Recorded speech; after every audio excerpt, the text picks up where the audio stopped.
જો મારી માટે આદુવાળું દૂધ બનાવું છું. હાલો, જય શ્રી કૃષ્ણ. આજે 7:30 બ્લોગ ચાલુ કરું છું. સવારનું બધું પતી ગયું છે અને મજા નહોતી બિલકુલ. આજે વધારે બગડી ગઈ છે. તમે અવાજ સંભળાતો હશે બહારનો. અને નીરાબેન તો રડે છે. એટલી વિંડી છે, એટલી વિંડી છે. 3 વાગ્યા અને બધા જ જાગીએ છીએ. આખું ઘર બહુ જબરો પવન છે બહાર, વાવાઝોડા જેવો છે. તો મેં કીધું પહેલાં આદુવાળું દૂધ પી લઉં. બધું પતાવ્યું કામ, સવારનું યોગા નથી કર્યા છે. તો ચાલો આદુવાળું દૂધ પીવા આવી જાઓ બધા. હાલો, જો આજે છે ને વિંડી છે એટલે બેનને પહેર્યું છે ટોપું. જો કે મેં ટોપ જ પહેર્યો છે. ઉડી જશે નીરા. નીરા જેટલો વજન તો હકીકત ઉડી જાય.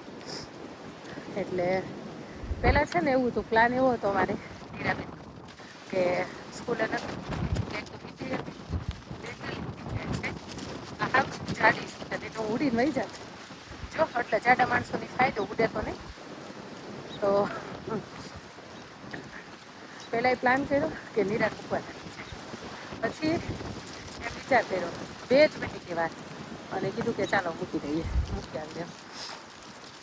કારણ કે વીટી પીવે ને એટલે પહેલાં એવું ડિસિઝન લીધું જ નથી કે છોકરી પીવડાવી. પછી એવો વિચાર કર્યો કે ના મૂકી આવીએ. તો હું તમને ઘણી વખત લાઈવમાં વાત કરતી હોઈ છું કે સપોર્ટર કેટલા હોવા જોઈએ. હવે 5-6 વર્ષનું બાળક છે. મને લેટ થઈ ગયો, નહોતી મૂકવી છે, નહોતી મૂકવીને એવું કરતા હતા. તો હું હાથ ચેન્જ કરી નાખું. ઓકે, તો છે ને એમાં એવું થયું. તો મેં કીધું બેટા ફટાફટ પાણીની બોટલ દો. મમ્મા I don't need water bottle. મને એવું ઇંગ્લિશમાં કીધું. હું એડજસ્ટ કરી લઈશ, હું મેમને કહીશ તો મેમ મને એડજસ્ટ કરી આપશે. એટલે ઘણી વખત આવું બનતું. બે છોકરા બોલો ફર્સ્ટ નહીં વાત થાય એવું લાગે છે. આ વિંડીવાળા એટલી બોલી છે, મારો ફોને ઉડાડી દી છે. તો જ્યારે ઇન્ડિયામાં હતા તો હર્ષ મને હજી યાદ છે કે 5 વર્ષ સુધી એણે પાઉચ નહોતું લીધું. કોઈનું છોકરાનું જોઈને એમ ન કે કંપાસ બોક્સ હતો, પછી રિવાજ કરવો પાઉચ. મારે કેવું પડે બેટા તાર નથી લેવું? ના મમ્મા મારે જરૂર નથી. ખબર નથી ટકાવારી સારી લાવતો તો ફર્સ્ટ આવતો હતો. એની ટાઈમ પોદારમાં એની સાથે જો ભણતા હતા એને ખબર હશે ફર્સ્ટ કેવો હતો ભણવા માટે. પણ આઈ ડોન્ટ નીડ, બસ આટલું જ કહેવાનું. સેમ થિંગ અમારી નીરાબેન, હું એડજસ્ટ કરી લઈશ, તું ખાલી મને મૂકી જાય એમ. દેટ્સ સપોર્ટર બાળકો. હાલો હવે મૂકું છું કારણ કે લિટરલી અમે ઉડી જાવ બધે. ક્યારેક ક્યારેક મજામાં કહી દેતી હો કે જો હું સારું છું ને જાડી છું તે એમ, હું નકર ઉડી જાય. તારું કાન તો દેખાય ચડે છે નીરાબેનને. આજે બોટલ થોડીક લીક થઈ ગઈ એટલે બેનને 1 મિનિટનું 7 સેકન્ડનું શૂટિંગ લેવા ફોન બહાર કાઢું છું ને તો યાર થ્રીજી જાય છે. હેલો, જય શ્રી કૃષ્ણ. આજે બહુ બધી તબિયત ખરાબ છે મારી અને આજે લાઈવ નથી કરવાની. તો કાલે હું સેટરડે નથી કરતી, પણ કાલ તબિયત સારી છે તો કાલે આવી જઈશ. તો આજે બહુ બધા મારી વેઇટ કરતા હશે અને સોરી ઇન્સ્ટામાં જે કાંઈ તમે મેસેજ નાખશો તો હું શું કહેવાય રિપ્લાય કરું કે ના કરું. તો હમણાં સૂઈ જવાની છું, તો આજે લાઈવ નથી કરવાની. તો એના માટે સોરી અને બધાને જય શ્રી કૃષ્ણ. જોવામાં એવું લાગે છે ને કેટલો સરસ તડકો છે, પણ છે ને વિંડી બહુ છે. તડકો તો છે જ્યારે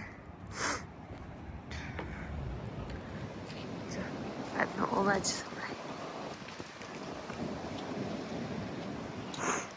તમને લોકોનો અવાજ સંભળાનો વિંડીનો.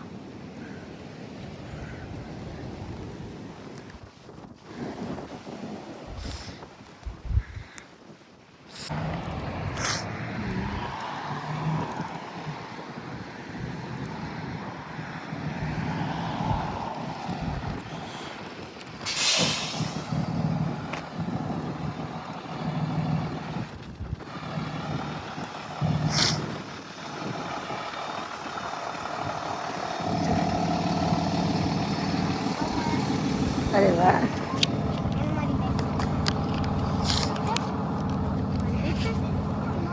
એ શું છે? બબલ છે. કોણે?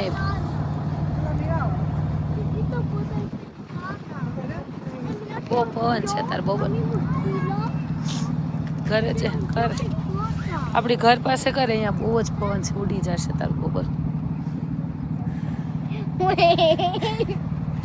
કેટલી દે હે સ્ટીકી હોય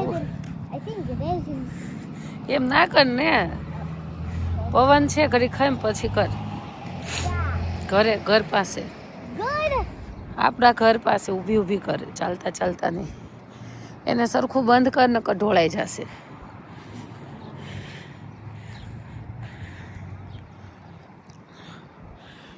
કોના છોકરાઓ કરે છે જો રમતા રમતા સ્કૂલેથી આવે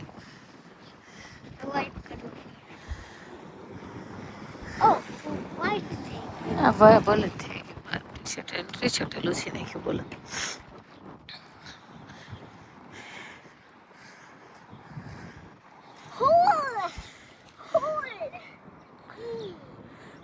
ઊભી થા ને હવે તો માંડ આપણે લેવાય હોય ઘર ન પહોંચવા દે જોડે અહીં બહુ ઠંડી છે પહેરી રાખતો હું નહીં લઉં તારું જેકેટ તારે લેવું હોય તો હાથમાં લે કેટલી ઠંડી છે આપણે ખુદ ઉડી જાય એટલી